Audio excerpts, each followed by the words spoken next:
আজি আপোনালোকলৈ মই লৈ আহিছোঁ নিৰামিষ খিচিৰি এখন থালি। এনেকৈ হাণ্ডি এটাত মই পানী পুৰা গৰম কৰি লৈছোঁ। এতিয়া মই ইয়াতে ভাজি ধুই থোৱা মগু দালিখিনি দি দিম।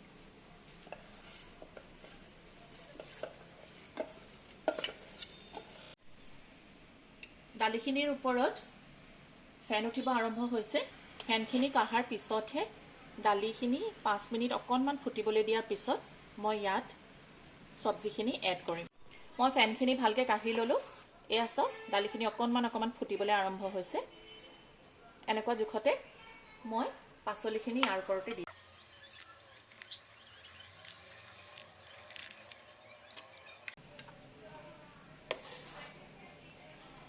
এতিয়া পাচলিখিনি মই অলপমান সিজিবৰ কাৰণে দিম আৰু আপোনালোকক মই 10 মিনিটৰ পিছত দেখুৱাই আছোঁ। এয়া চাওক 10 মিনিটৰ পিছত দালি প্ৰায় সিজি গ'ল।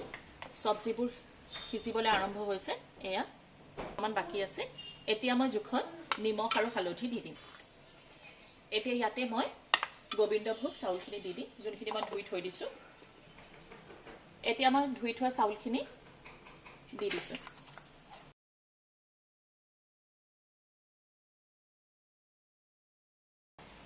এতিয়া চাউলখিনি সিজিবলৈ প্ৰায় 10 পৰা 12 মিনিট সময় লাগিব।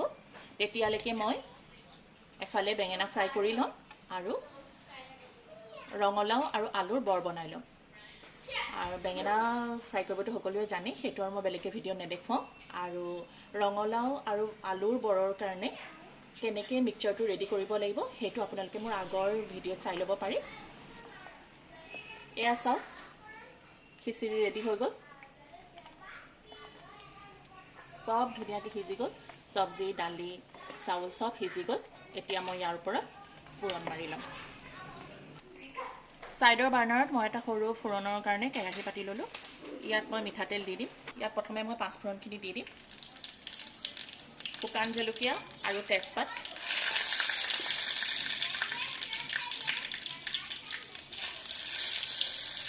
আৰু ইয়াতে মই আদা বাটাখিনিও দি দিম। আদাখিনি মই ৰুকি ল'লোঁ, সেইখিনিও ইয়াতে দি দিম।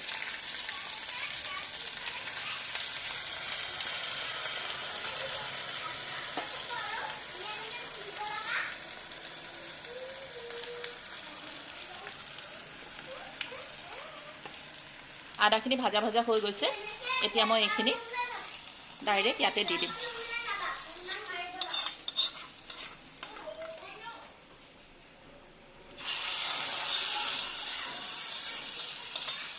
এতিয়া ভালকৈ খিচিৰিৰ ওপৰত মই এইখিনি মিক্স কৰি ল'ম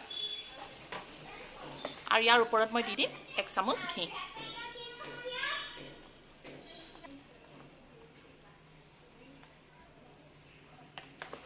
এয়া আমাৰ নিৰামিষ খিচিৰি ৰেডি হৈ গ'ল। নিৰামিষ খিচিৰি থালি ৰেডি হৈ গ'ল। এয়া খিচিৰি, এয়া ৰঙালাও বৰ, আলুৰ বৰ বনাইছোঁ।